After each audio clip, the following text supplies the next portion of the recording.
How's it going, everybody? Solo Black 313 Rise and Ride coming at you. Thanks for stopping back by the channel. Alright, today we're going to install some new throttle cables and a new throttle tube.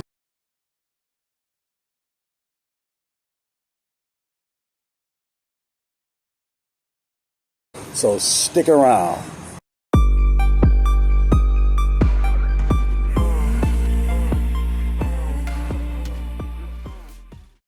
Yep, but before we start the installation of the throttle cables and the throttle tubes, I just want to give you guys an update on what's happening with the other bikes.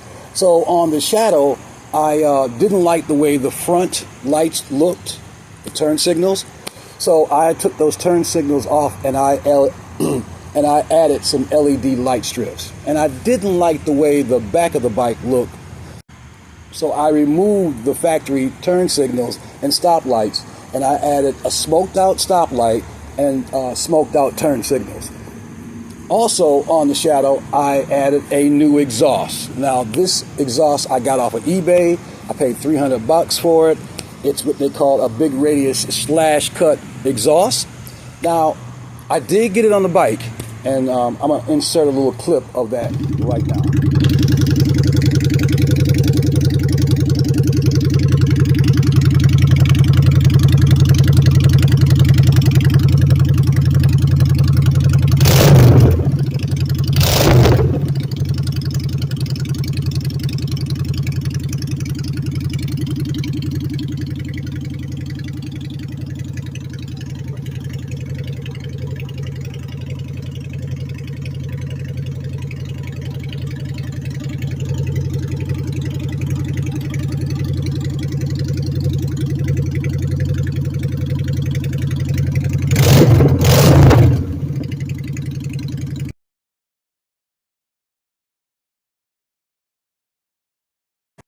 And I really liked the way those big radius slash cut exhausts made the bike look and sound.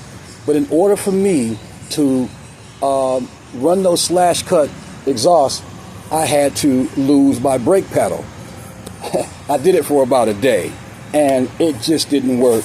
So I took the slash cut, I took those exhausts off, and I put the original exhaust back on the bike. Now, I found a fabrication company that is willing to modify that front exhaust so it will be perfect, but I can't do that. I probably won't do that until next summer. So that's pretty much what's happening with the Shadow. On the ST1300, as you guys know, I rebuilt the clutch cylinder, I flushed the clutch system, and then I also installed some new tires on the bike, and that bike is pretty much ready to go. So now all we're going to do is we're going to work on the Gixxer, we're going to add the new throttle cables, and we're going to add the new throttle tube. So, yep, let's get started with that.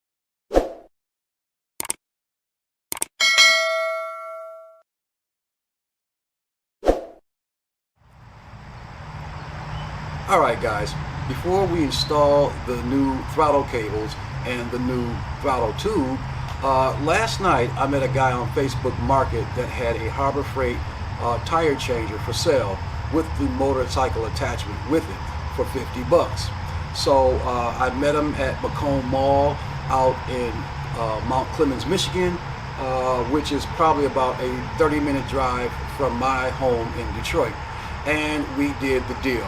So now I am the proud owner of a new used Harbor Freight tire changer.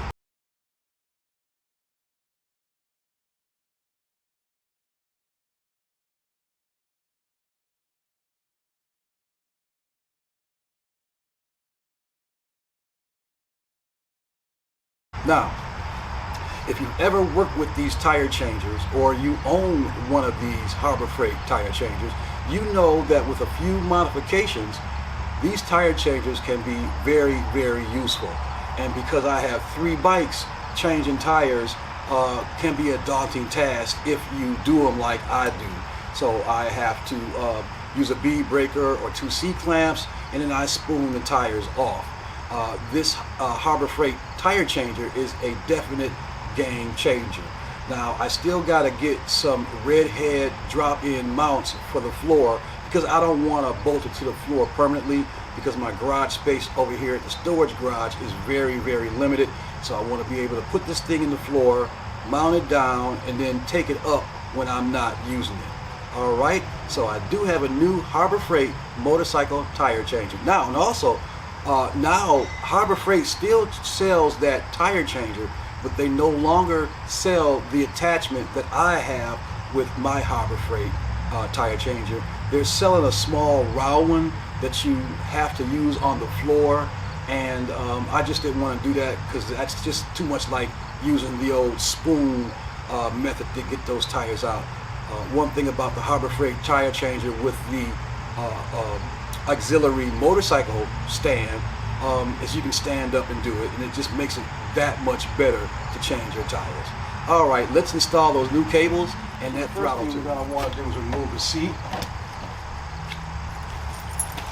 And the next thing we're going to want to do is to lift the gas tank up.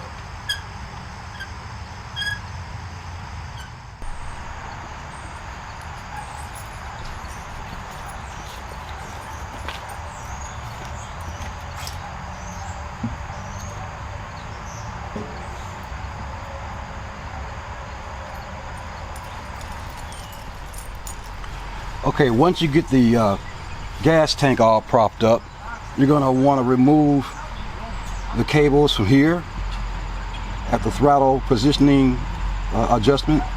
That's a 12 millimeter, so you want to back this off.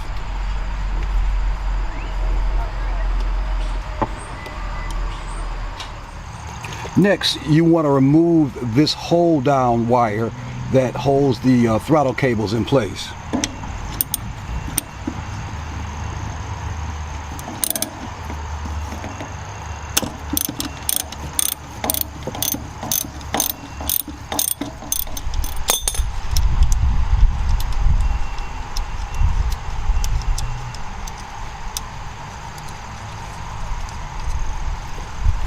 Now once you remove that, that'll give you slack enough so you can pop this out. That'll give you enough slack to come down here and remove the cable, throttle cable. Next, you'll have to remove these two Phillip head screws.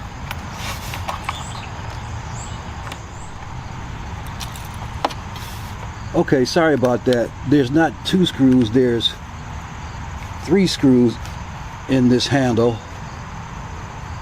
that have to be removed.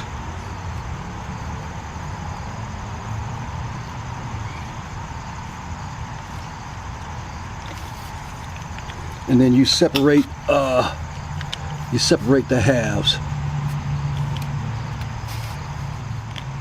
There you go.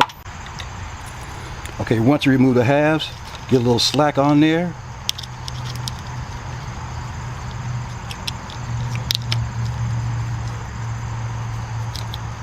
Pull out the barrel and drop the cable.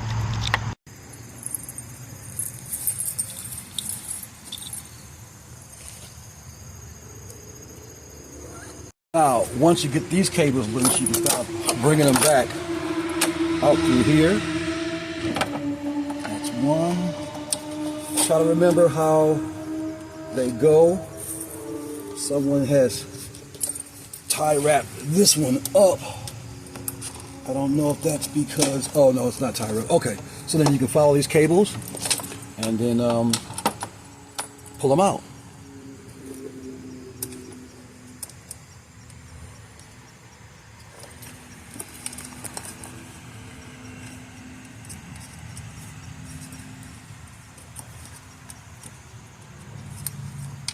Okay, one. Because I've never done this before, I'm going to put them in one at a time, so I don't mess up.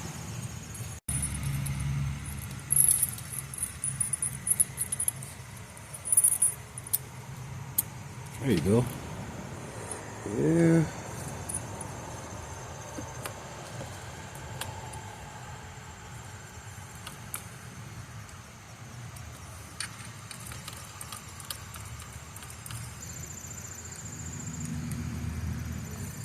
Once you have your cables hooked up, It's a simple case of screwing the housing back down.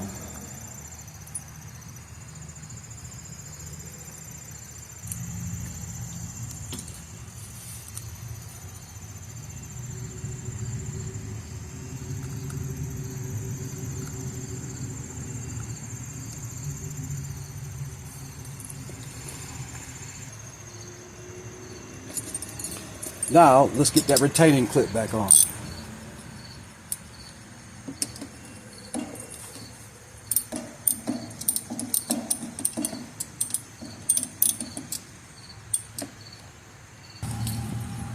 Now, any of your clutch adjustments should be done on this end. You want a little slack in here. Make sure that nut is up in there, and you can adjust at this point.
So I just took the jigsaw out, the adjustments were fine, and that's how you install throttle cables and a throttle tube.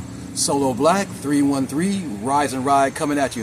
If this is your first time to my channel, I'd appreciate it if you guys would like, subscribe, and press the notification button. That way you'll know every time I upload a video. Alright, see you guys later. Have a great day.